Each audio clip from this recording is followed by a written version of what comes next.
Hello everyone, welcome to our channel Isc Steno. We are starting the passage at speed of 110 words per minute. Start.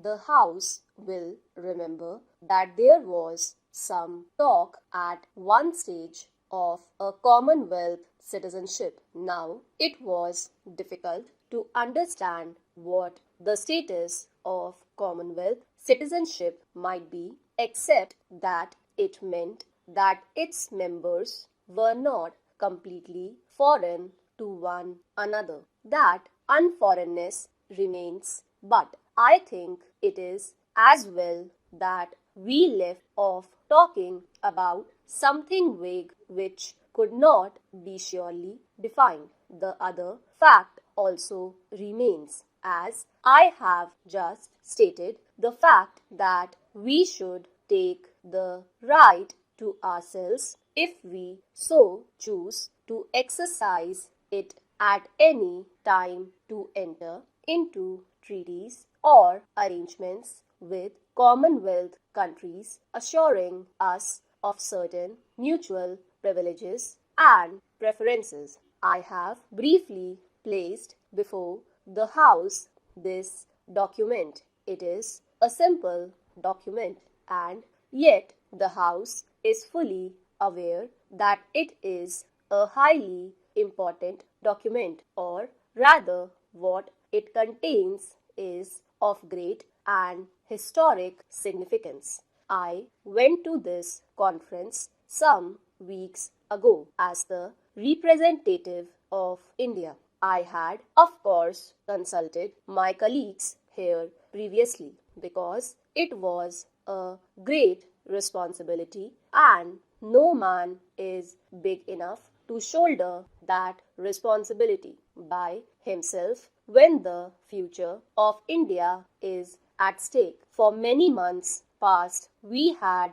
often consulted one another, consulted great and representative organizations, consulted many members of this House. Nevertheless, when I went, I carried this great responsibility and I felt the burden of it. I had able colleagues to advise me, but I was the sole representative of India and, in a sense, the future of India. For the moment was in my keeping. I was alone in that sense, and yet not quite alone, because as I travelled through the air and as I was there at the conference table, the ghosts of many yesterdays of my life surrounded me and brought up picture after picture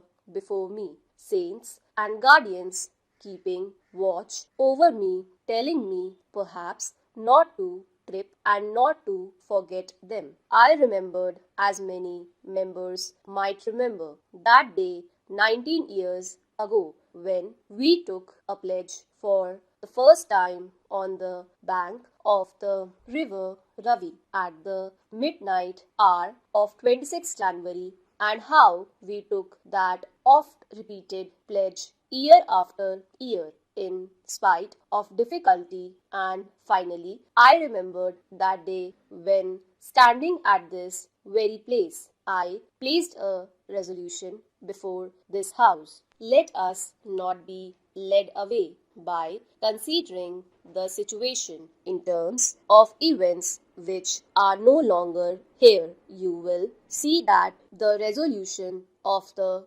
Congress that I have read out says that because India becomes a republic, the association of India with the Commonwealth must, of course, change. Further, it says that free association may continue subject only to our complete freedom being assured. Now, that is exactly what has been attempted in this Declaration of London. I ask you or any honorable member to point out in what way the freedom, the independence of India has been limited in the slightest. I do not think it has been. In fact, the greatest stress has been laid not only on the independence of India but on the independence of each individual nation in the Commonwealth. I am often asked how we can join a Commonwealth in which there is racial discrimination, in which there are other things happening to which we object. That I think is a fair question, and it is a matter which must necessarily give us some trouble in our thinking. Nevertheless, it is a question which does not really arise. That is to say, when we have entered into an alliance with a nation or a group of nations, it does not mean that we accept their policies, and it does not mean that we commit ourselves in any way to something that they may do.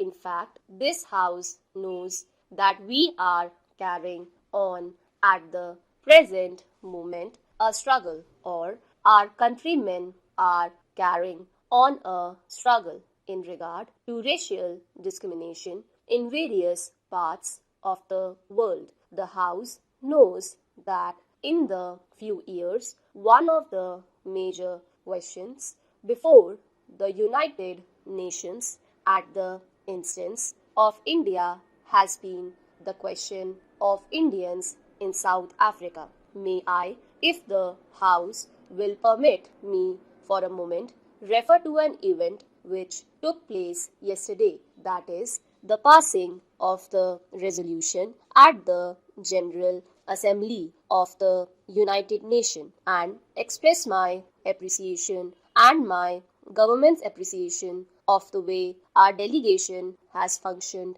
in this matter, and our appreciation of all those nations of the United Nations, almost all, in fact, all bearing South Africa, which finally supported the attitude of India. One of the pillars of our foreign policy, repeatedly stated as to fight against racial discrimination, to fight for the freedom of suppressed nationalities. Are we compromising on that issue by remaining in the Commonwealth? We have been fighting on the various issues, even though we have thus far been a dominion of the Commonwealth. Stop.